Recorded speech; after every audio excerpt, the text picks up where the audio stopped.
अब न्याय यात्रा निकालना ढकोसले के अलावा कुछ नहीं है। जनता उनकी सुनने वाली नहीं है। केवल एक ही कमल का फूल मोदी, जो देश को विश्व पटल पर आगे ले जा रहा है, उसी को जनता वोट देगी। वो एक क्षेत्र ऐसा है जो मेवात का, जहाँ गौ कसी, गौ तस्करी सबसे ज़्यादा होती है और बीफ मिलना एक दुर्भाग्यपूर्ण घटना है। गौ हमारी माता है। ट्राइबल एरिया में उदयपुर में बहुत धर्मांतरण हुआ है। अगर राष्ट्रीय स्वयंसेवक संघ और इसके सह संगठन नहीं होते तो धर्मांतरण बड़े पैमाने पर हो जाता। 24 और 25 को माननीय मुख्यमंत्री जी और मैं ईस्टर्न राजस्थान के जिलों में सड़क मार्ग से घूमेंगे, जहाँ जहाँ ERCP अपने इलाके में आइए और उनको जानकारी देंगे ERCP का क्या क्या फ़ायदा, किस किस को मिलने वाला है, कितना पानी कहाँ कहाँ जाना है।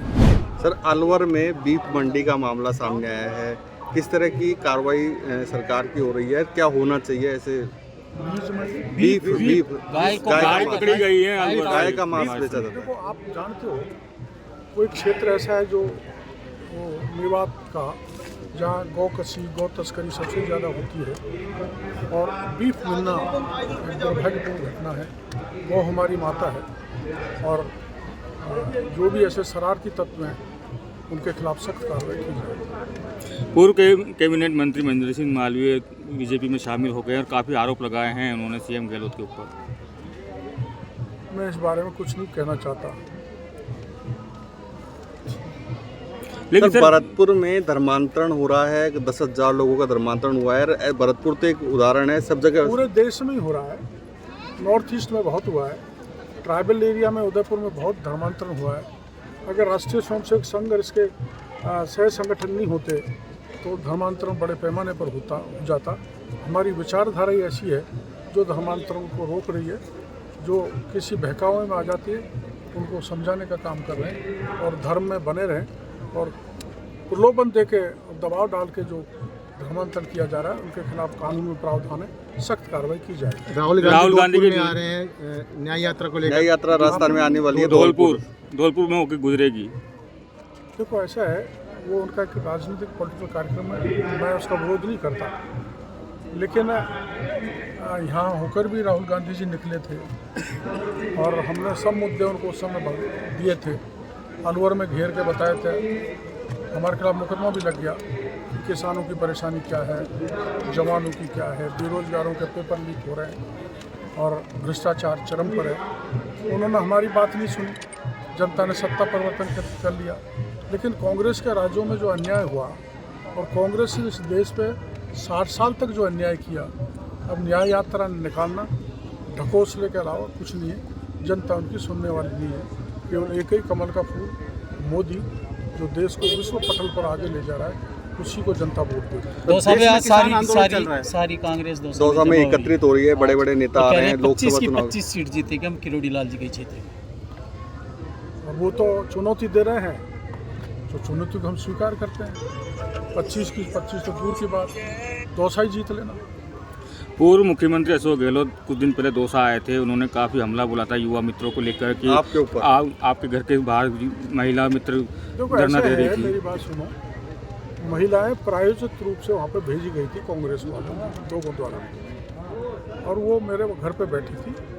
मैंने संबंधित अधिकारी को डांटा उस पर कि लोकतंत्र में आंदोलन करना अधिकार है। महिलाओं को मेरे बिना विश्वास में लिए वहाँ से हटाया गया और मैंने उनके खिलाफ जो जिसने भी उठाया, मैंने पत्र लिख दिया है DGP को कि ये मैं पसंद नहीं करता। कम से कम धंधा जो महिलाएं दे रही थी उनको जवाब मैं देता। मैं घर पर नहीं था, मैं टूर पे था और मेरे पीछे से इस ढंग से रात में उनको उठाना मैं इसको उचित नहीं मानता। मैंने इसको गंभीरता से लिया है और आज भी जो कोई पीड़ित, परेशान महिला, बेरोजगार किसान मेरे पास आएगा, मैं उसके साथ वैसे ही व्यवहार करूंगा, वैसे ही मदद करूंगा जो प्रतिपक्ष में करता। किसान दिल्ली 78 आंदोलन किए, क्या उन आंदोलनों जिन मुद्दों को लेकर आपने आंदोलन में गए थे उन मुद्दों को 678 आंदोलन, सॉरी 678, क्या उन मुद्दों को भी आप उठाएंगे ना? उठा रहे हैं ना।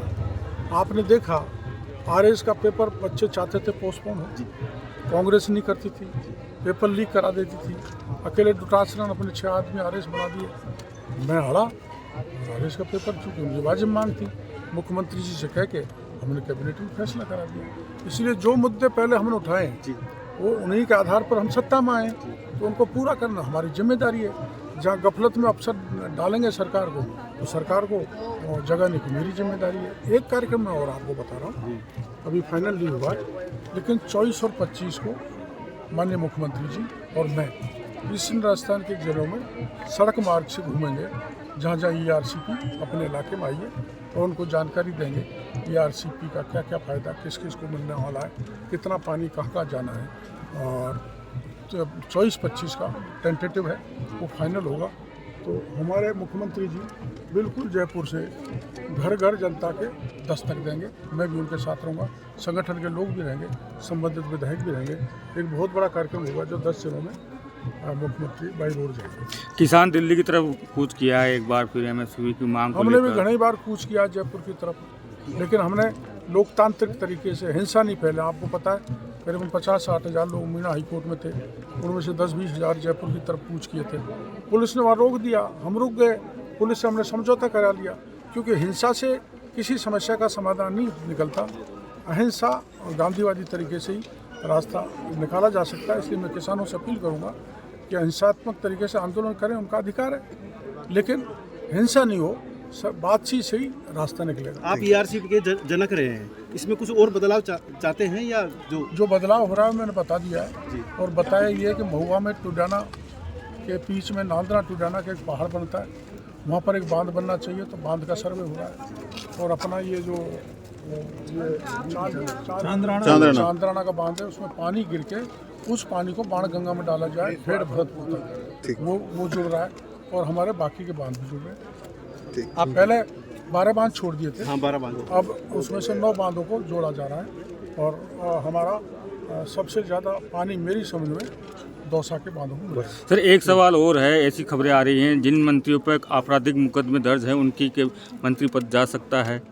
अब मेरे पे बहुत ज़्यादा है लेकिन वो लोक आंदोलन जो किए हुए हैं उनके कारण राजनीतिक दुर्भावना से लगे हुए हैं मुकदमे।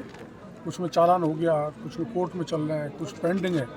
अगर ऐसी कोई बात आएगी तो हम इस्तीफा दे देंगे, हमारा क्या दिक्कत है। कैटेगरी अलग अलग होगी। आप विपक्ष में रहे हैं, लोगों को देखकर आंदोलन करने की इच्छा होती है, आप अपने आप को कैसे रोक पा रहे होंगे? रोक रहा हूँ, रोक भी रहा हूँ और कर भी रहा हूँ। आपने कभी किसी मंत्री को ऐसे नहीं देखा होगा कि जो धरना RS दे रहे थे उनके मैं धरने पर चला गया था और उनको भरोसा दे के आया था। सत्ता में रहने वाला मंत्री डरता है, मैं पब्लिक से फेस करता हूँ और उनको समाधान देता हूँ।